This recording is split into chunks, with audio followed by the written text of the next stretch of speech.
Você que frequenta igreja cristã com certa regularidade, ou aqui, a comunidade do Redentor, quantas vezes você já ouviu falar em discipulado? Eu não vou arriscar um número de vezes, mas eu sei que são inúmeras. Porque nesse contexto nós já temos falado muitas vezes em discipulado.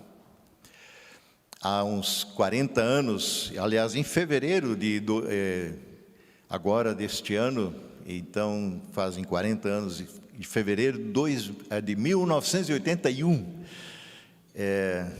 a gente começou o curso de teologia lá na ESTE, na Faculdade de Teologia em São Leopoldo, e foi nesse contexto também que a gente começou a andar um pouco mais próximo do movimento Encontrão, encontros de ministros, e eu me lembro com muita clareza do slogan, da tecla que se tocava com relativa insistência: discípulos de Jesus fazendo discípulos à semelhança de Jesus.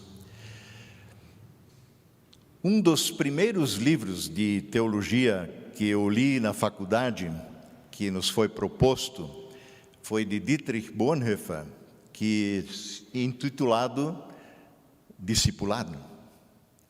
E ele foi muito impactante para a minha vida. Mas afinal, se é um tema tão debatido, se faz necessário voltar ao tema? Ele segue sendo relevante em nossos dias, ele é pertinente, ele cabe, ele comunica alguma coisa, ele demanda alguma coisa de nós? Lembro que a palavra discípulo, que tanto aparece no Novo Testamento, ela provém do termo mathetes, do grego, que significa aquele que estuda, o aprendiz, o aluno que é receptivo a ensinamentos. É só isso, discípulo é aluno, é aprendiz. E a gente sabe que os 12 discípulos chamados por Jesus eram mais do que meros alunos chamados a uma faculdade de teologia. Aliás, o próprio chamamento deles, ali Jesus não menciona isso. Jesus não faz em si nenhum convite, uma referência a um aprendizado acadêmico a respeito de teologia. Jesus não os convida para repassar conteúdo teológico, doutrinário. Jesus não os convida para despejar neles conhecimento do alto.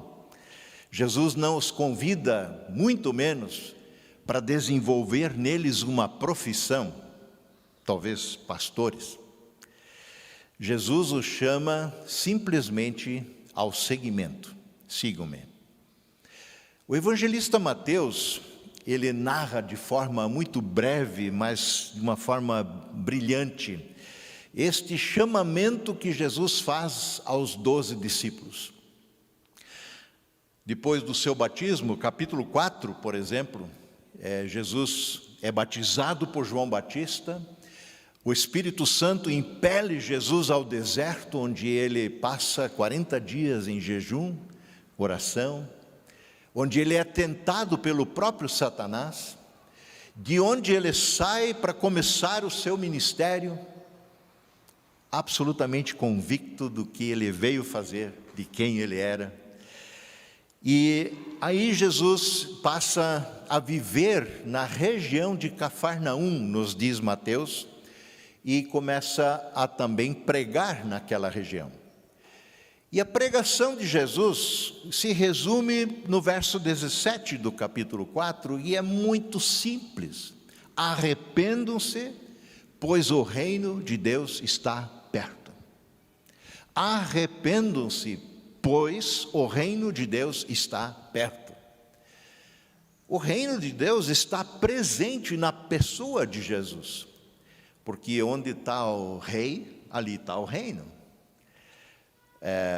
No tempo do Império, tem algumas cidades pelo Brasil afora, Laguna é uma dessas, onde de repente tem um monte de coisas lá ligadas ao Império, porque recebeu a visita do imperador, do império, e aí aquele lugar é um lugar de comando do império, porque ali está o imperador. Não é diferente com o reino de Deus. Jesus é o rei desse reino. E onde Ele está, o reino está perto, está presente. E as coisas que Ele faz e as coisas que Ele diz estão conectadas com esse reino. E aí no verso 18, em Mateus 4, enquanto Jesus andava à beira-mar, no mar da Galileia, diz que Jesus viu 2 irmãos. Por que Mateus dá ênfase no viu, de ver? Jesus viu muita coisa, viu o mar, viu as árvores, viu pessoas caminhando, tinha outra gente pescando, mas ele viu 2 irmãos, Simão, que mais tarde ele chama de Pedro, e André, o irmão dele. E diz Mateus diz que os 2 jogavam redes ao mar porque viviam da pesca. Eles eram pescadores. Pescadores jogam rede ao mar. E é o que eles faziam naquele instante, quando Jesus os viu. E Jesus vai até eles, esses 2 irmãos, e simplesmente diz o seguinte: aí galera, sigam-me.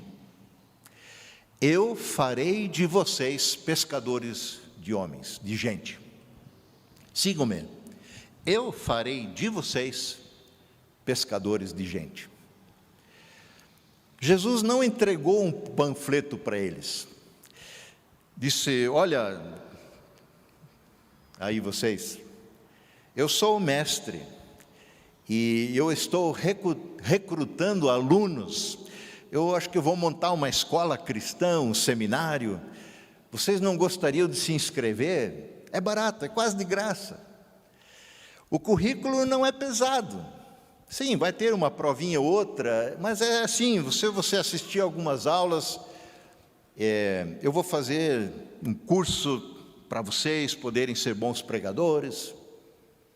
Terá duração de 3 anos só. Que tal? Quem sabe no futuro, vocês aprovados, vocês se tornam pastores da minha igreja, que eu vou inaugurar em breve. Vocês topam? Não foi nada disso que Jesus disse. Jesus interrompeu o que estes 2 faziam, jogando redes ao mar, e disse simplesmente: sigam-me. Sigam-me, e nesse processo eu farei de vocês pescadores de gente. É isso.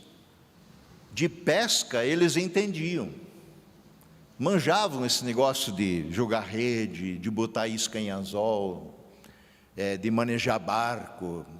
Era a profissão deles. Eles sabiam, conheciam esse linguajar.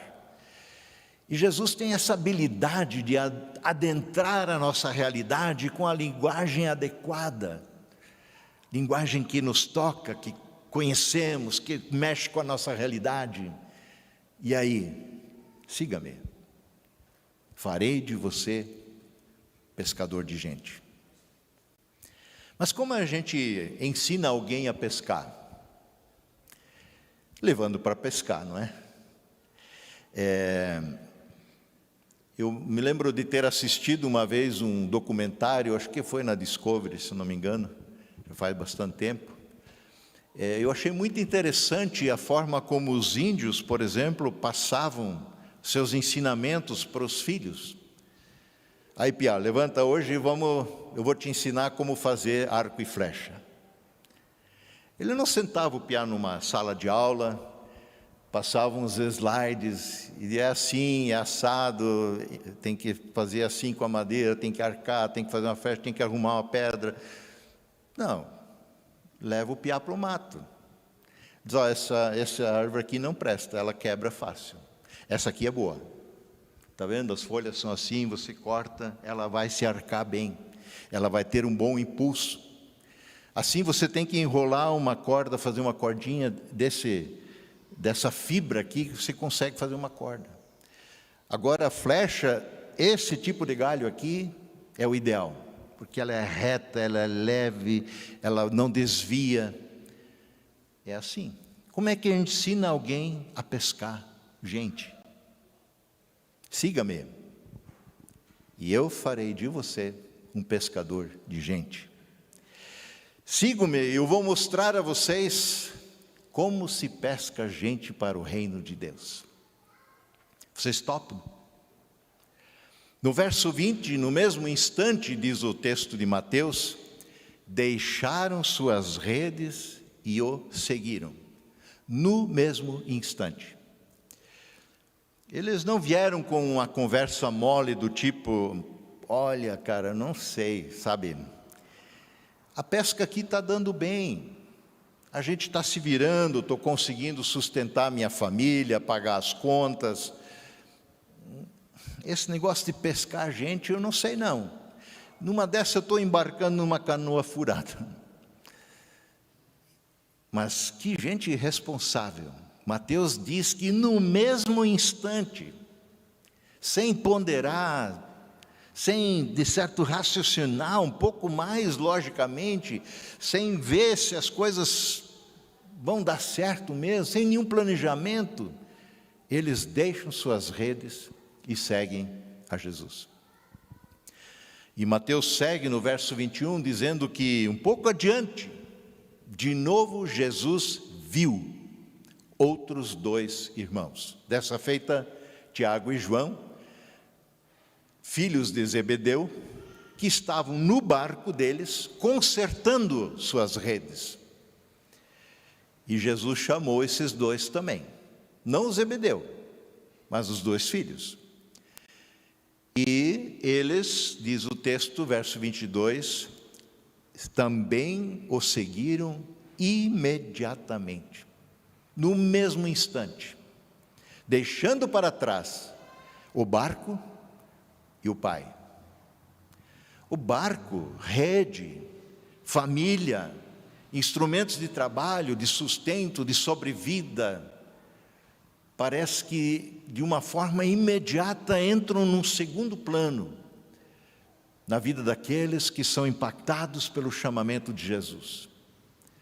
Porque a causa do reino se sobrepõe a tudo isso com tal força que quando compreendemos o Evangelho, a gente de repente compreende, pois é, aonde tem sido o meu foco? O que tem consumido a minha vida, a minha energia, a minha força? São coisas que vão ficar por aqui. E a eternidade?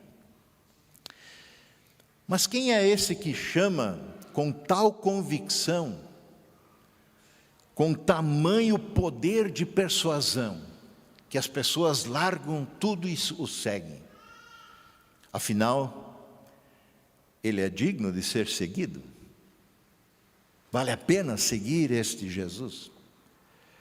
Mateus segue no seu capítulo 4, verso 23, dizendo que Jesus viajou por toda aquela região da Galileia, ensinando nas sinagogas, que eram pequenas capelas judaicas, casas de oração, ensinando nas sinagogas, anunciando as boas novas do reino, ou seja, anunciando o Evangelho, e curando pessoas de todo tipo de doenças.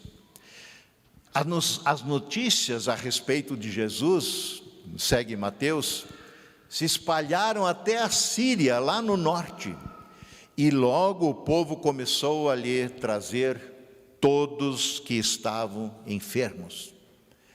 Qualquer que fosse a enfermidade, ou a dor, que estivessem possuídos de demônios, que seja, que sofressem convulsões, quer fossem paralíticos, Jesus os curava. Jesus os curava. Diz o verso 25 que grandes multidões, plural, o seguiam. Gente da Galileia, das 10 cidades chamadas Decápolis, de Jerusalém, de toda a Judéia, da região leste do Rio Jordão, todos o seguiam. Mas espera aí, será que poderíamos então falar aqui há 2 tipos de seguidores, 2 perfis de seguidores. Jesus tinha convidado alguns particularmente para segui-lo,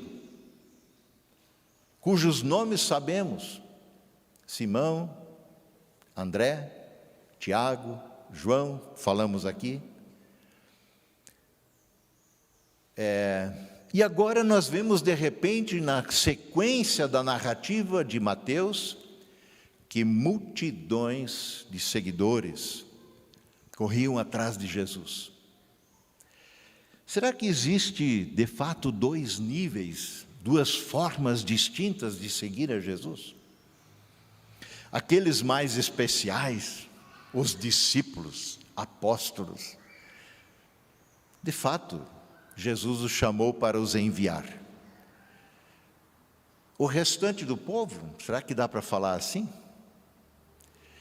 Então não seria errado dizer que os discípulos, o discipulado, na verdade, não é para todos, mas apenas para alguns que foram chamados particularmente? Mas ao mesmo tempo nós vemos Jesus ensinando as multidões. Muitas e muitas vezes isso aparece. Onde Jesus estava, multidões se reuniam, ele ensinava. Quando a multidão estava apertando ele por tanta gente, em Lucas 5, Jesus pede o barco emprestado de Pedro e diz: olha, rema um pouquinho para dentro aí para mim usar como púlpito, aí pelo menos a gente coloca aqui uma barreira, eu posso falar às pessoas.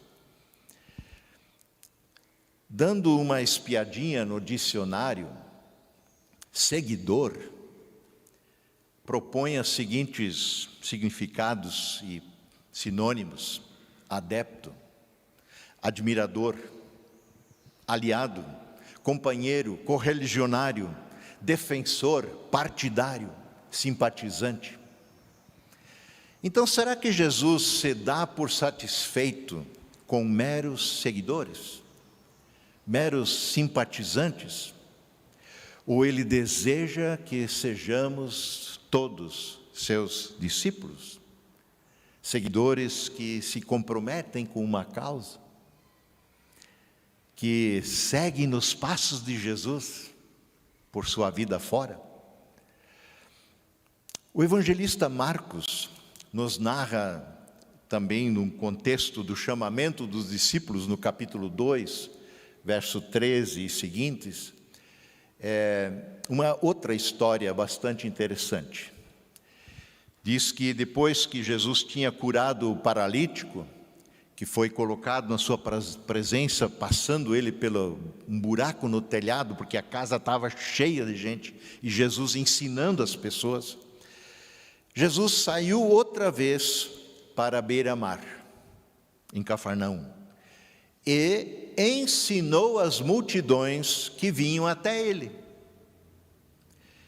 Mesmo esta multidão de seguidores, de simpatizantes, de atraídos, de curiosos, interesseiros ou interessados no que Jesus tinha a oferecer, também eram alvo do ensino de Jesus. Jesus não as deixava sem saberem quem ele era, para o que ele veio, o que é o reino de Deus. Tudo o que ele faz, tudo o que ele diz, está vinculado ao ensino, a expor e apresentar o reino de Deus. Por exemplo, a cura do paralítico que acontece no início do capítulo 2 de Marcos, Jesus simplesmente, depois de descerem o homem pelo buraco do teto e colocarem diante de Jesus o paralítico, Jesus poderia ter dito: cara, levanta, você está curado, vai para casa. Não. O que Jesus disse para ele? Teus pecados estão perdoados. Zum, zum, zum, zum, zum, na hora. Porque ali haviam fariseus, estudiosos das Escrituras, da Bíblia do Antigo Testamento, mestres que ensinavam as doutrinas judaicas. Um zum, zum, zum naquela casa. Por quê? A pergunta é: mas quem é esse cara? Perdoar pecados é atribuição exclusiva de Deus. Ninguém pode perdoar pecados a não ser Deus.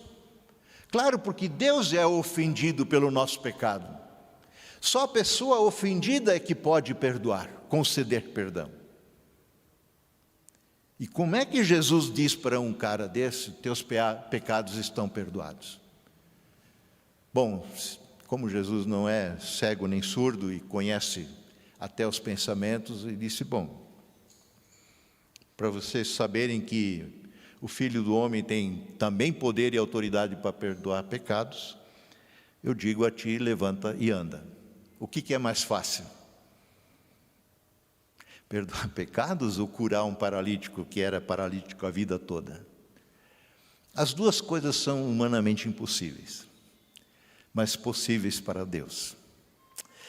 E então, nessa caminhada de Jesus à beira-mar da Galileia, no verso 14, diz que enquanto ele caminhava, olha de novo, ele viu Levi. Viu Levi. Tinha multidões seguindo ele. Gente por tudo que é canto.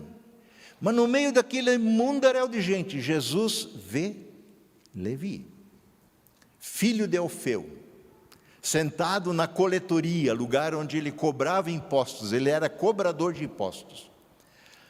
E Jesus repara nele. Aliás, Jesus repara em tudo. É impressionante.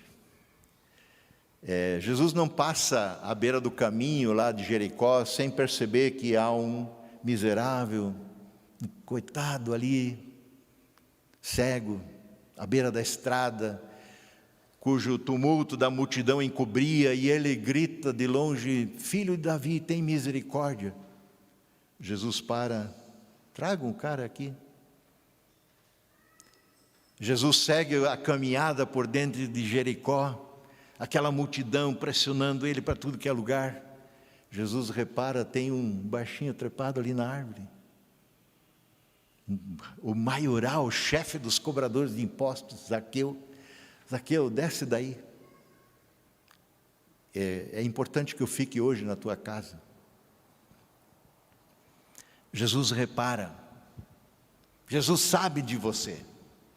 Jesus te conhece.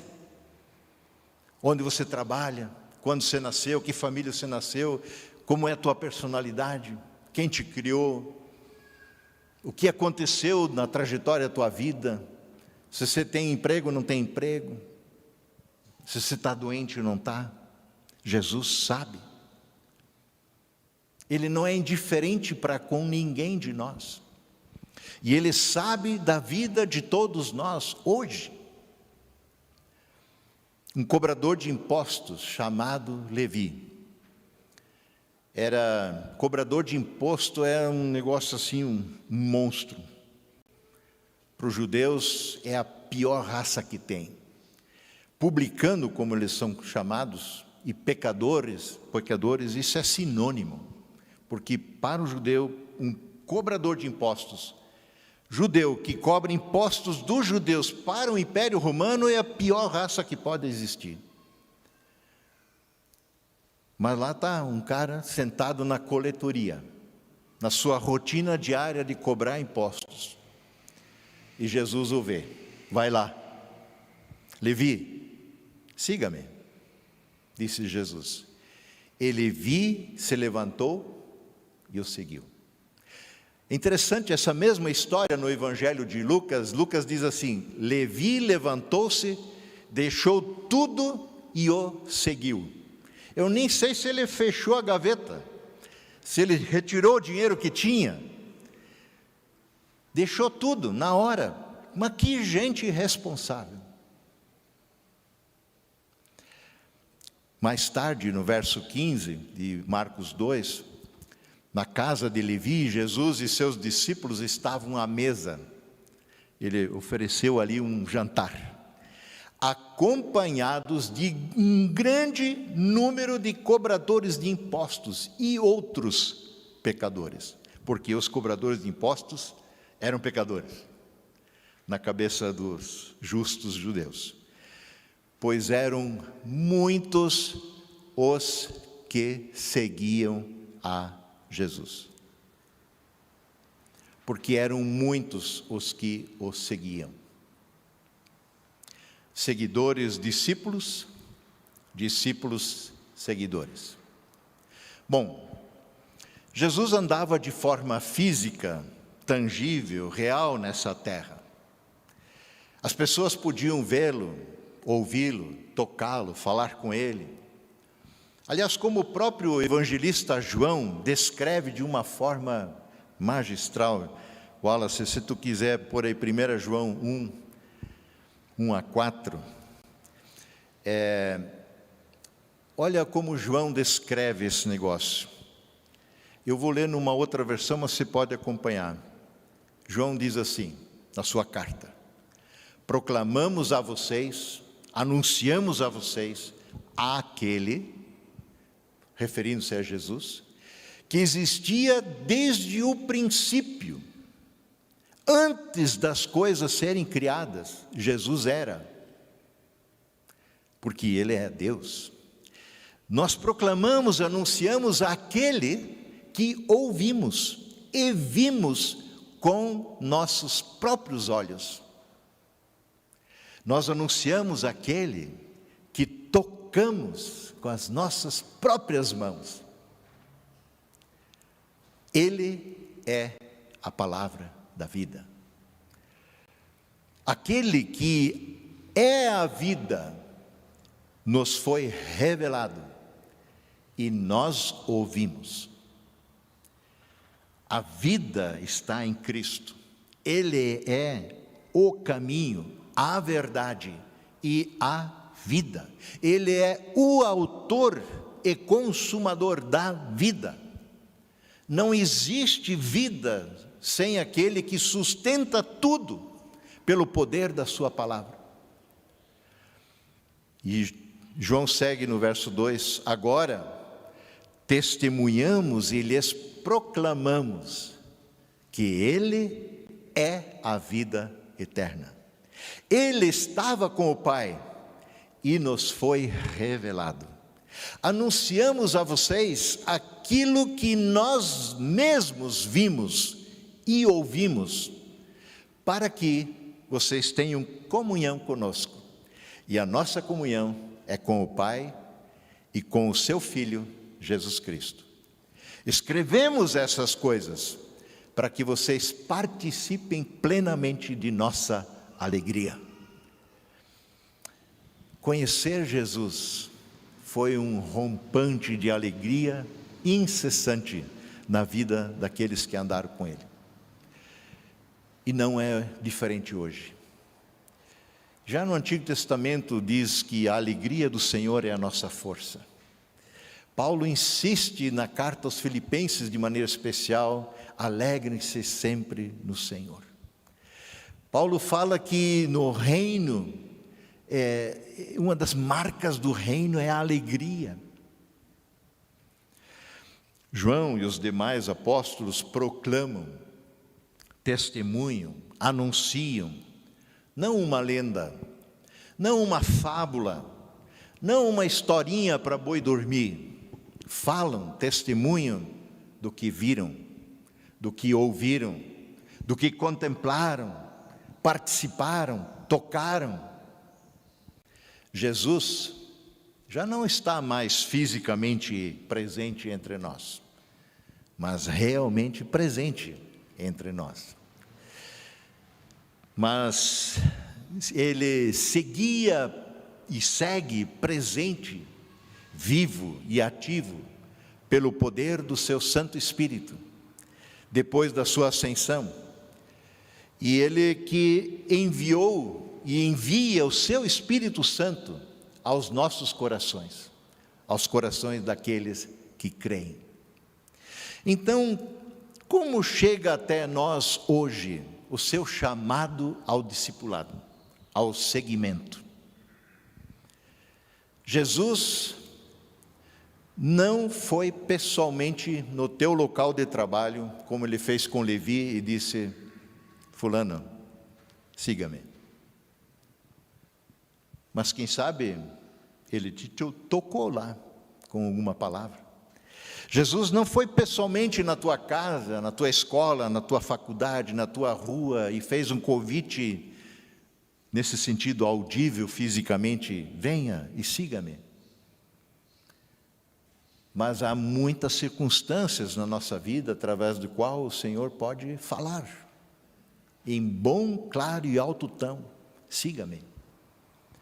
Afinal, o chamamento, o convite de Jesus aos discípulos, narrativa que nós vimos aqui, vale igualmente para mim, para você, pessoalmente, hoje? Tem o mesmo efeito, a mesma importância? Jesus não fez somente esse tipo de convite ao discipulado, vamos dizer assim, ao apostolado, como ele fez aos 12. Ele convidou as pessoas, as multidões, de forma muito diferenciada. Vejam o relato do evangelista Lucas, eu estou encerrando. Lucas 9, 57 seguintes, é um relato conhecido. Lucas 9, 57 e seguintes. Quando andava pelo caminho, alguém, uma pessoa qualquer, cujo nome não sabemos, não é informado, espontaneamente disse para Jesus: eu o seguirei aonde quer que você for. Iniciativa nobre, louvável. É isso que Jesus quer, não é? Que as pessoas o sigam. E aqui vem alguém e se apresenta e diz: olha, eu vou seguir você. Que as pessoas o sigam, se rendam a ele, sejam seus discípulos, é desejo de Jesus. Mas vejam o que Jesus responde para essa pessoa: as raposas têm tocas, onde elas moram. As aves do céu fazem ninhos, onde elas criam seus filhotes, onde elas moram. Mas o Filho do Homem, como ele se refere a si, não tem sequer um lugar onde recostar a sua cabeça. Vejam, Jesus não está rejeitando a oferta deste homem que se propõe a seguir a Jesus. Não. Jesus apenas aponta para o nível de comprometimento que o seguimento, o discipulado implica. Você quer me seguir? Ok, seja muito bem-vindo, mas saiba, tem um preço. Tem um preço. Não um preço que a gente paga para poder ser salvo. É um preço que a gente quer pagar, por gratidão de ter o privilégio de conhecer o Salvador de nossas vidas. Você quer me seguir? Ok, seja bem-vindo. Contudo, quero deixar claro, é o que Jesus diz: esse comprometimento comigo não será um mar de rosas. Não será um mar de rosas. Muita gente embarca numa fé cristã, no seguimento de Jesus, como uma multidão, porque, quem sabe, ele resolve os meus problemas financeiros, de saúde, de relacionamento. Jesus pode tantas coisas, vai ver que talvez ele ajeita a minha vida. Seguir a Cristo, ontem e hoje, sempre nos compromete por inteiro, por completo, ao extremo, radicalmente, de toda a nossa alma, coração, corpo e mente, com a causa do reino de Deus. Você está disposto? Lucas 9, ele segue, no verso 59, a uma outra pessoa, Jesus diz agora: siga-me. E a gente não sabe quem é essa pessoa. Vejam que Jesus segue chamando pessoas para segui-lo. Não para ser um dos 12, mas para segui-lo. E esse homem responde: Senhor, deixa-me primeiro sepultar meu pai. Deixa-me primeiro. Sepultar o pai dele, nem sabe se ele provavelmente nem está morto num caixão esperando para ser enterrado. Sepultar meu pai é quando meu pai morrer, estou cuidando dele. Então, depois de enterrado, eu estou disposto a te seguir. Deixa-me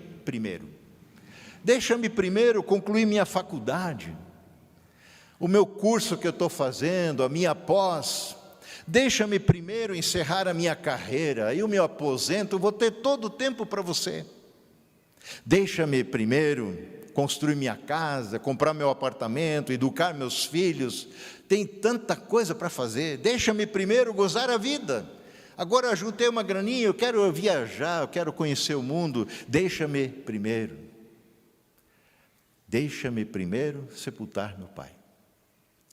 E a resposta de Jesus, de novo, verso 60, deixe que os mortos sepultem seus próprios mortos.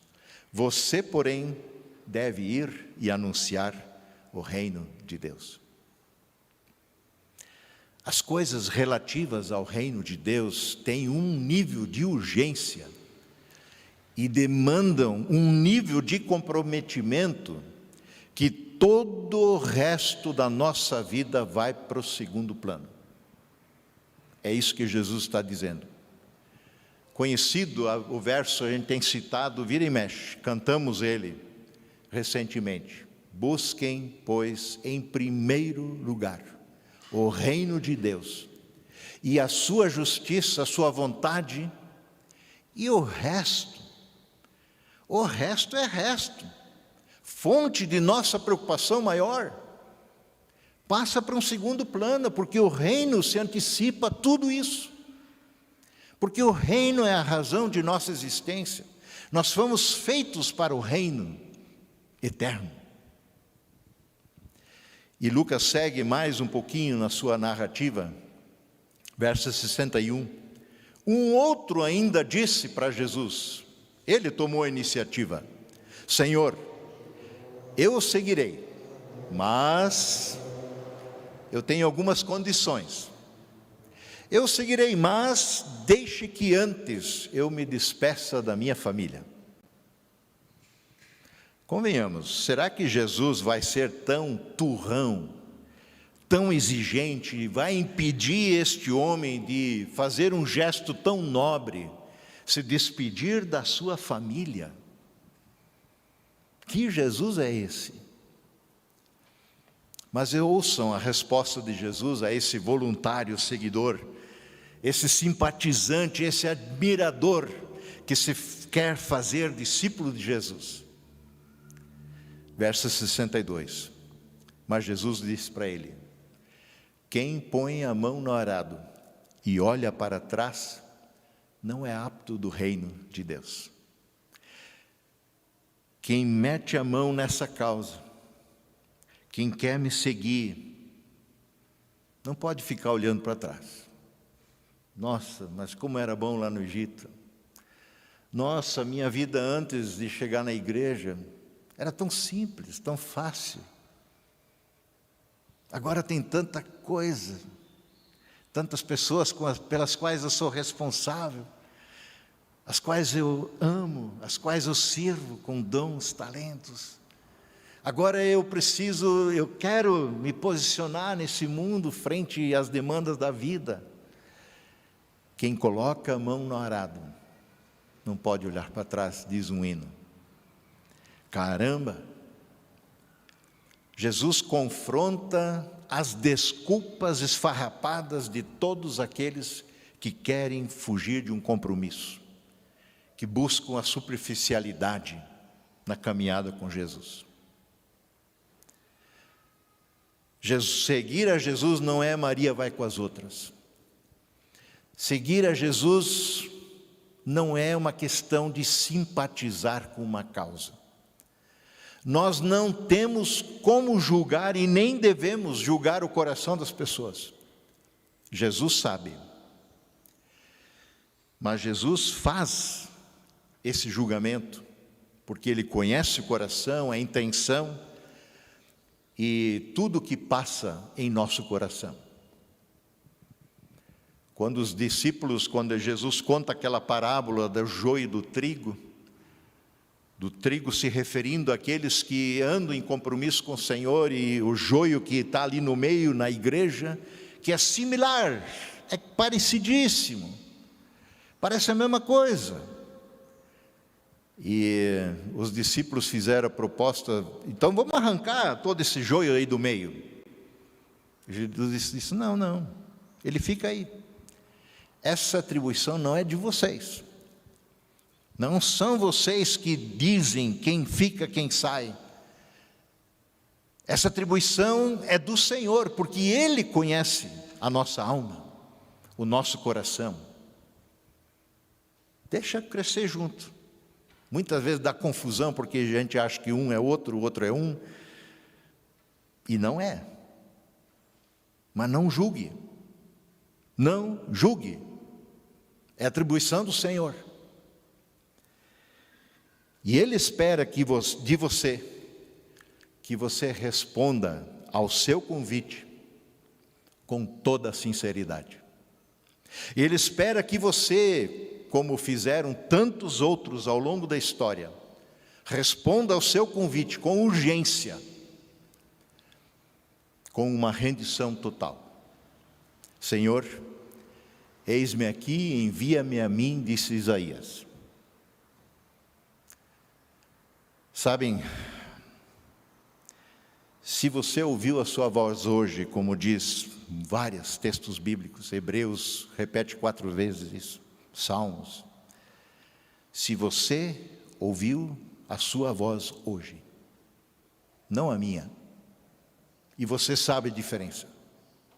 Se você ouviu a sua voz hoje, não endureça seu coração, como muitos o fizeram na rebelião no passado.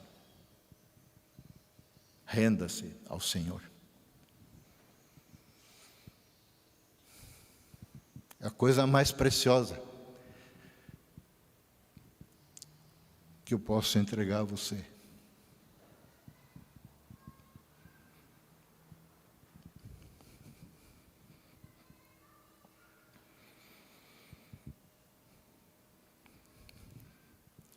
Se você quer seguir esse Jesus, não importa se você está na sua casa, no carro, onde você estiver, para o que você está fazendo. Se você quer seguir Jesus e não tem claro isso, como aqueles que largaram tudo e foram, você nem precisa fazer isso num rompante, mas eu convido a tomar uma postura. Quem sabe você em casa fica de joelho. Quem sabe aqui os demais fechem seus olhos, nós vamos orar, e você que quer, fica de pé. Como uma declaração pública de que eu quero seguir esse que me chama. Se você quer, fica de pé, nós vamos orar com os demais sentados.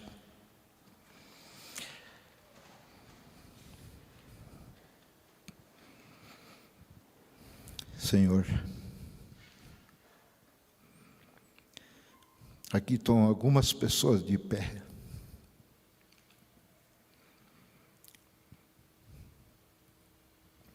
Tem outras, talvez em outros lugares, neste momento dobrados sobre os seus joelhos, porque fomos impactados pela Tua palavra, por esse convite amoroso. Siga-me, é tão simples. Siga-me, venha comigo, ande comigo, segura minha mão, vale a pena. Eu vou te dar vida nova. Eu concedo o perdão do teu pecado. Eu te liberto de tudo que te amarra, todo orgulho, toda vaidade, toda soberba, de toda imundície que anda no teu coração, na tua mente, de toda corrupção, de todo engano e toda mentira. Eu limpo o teu coração e eu vou fazer morada nele. Obrigado, Senhor, por essa promessa e por essa realidade que podemos vivenciar hoje. Senhor, olha por essas pessoas que declaram aqui publicamente: eu quero andar com Jesus. Ajuda-nos, Senhor, a caminhar com elas como irmãos, talvez irmãs, com mais tempo de caminhada contigo. Ajuda-nos a grudar neles em amor, em compaixão, em graça, em caminhar juntos, para podermos servir ao Senhor com os dons e talentos que Tu nos dás. Recebe a nossa oração. Recebe o sim destes que o dizem com uma postura de corpo, que o dizem sem articular unção no seu coração.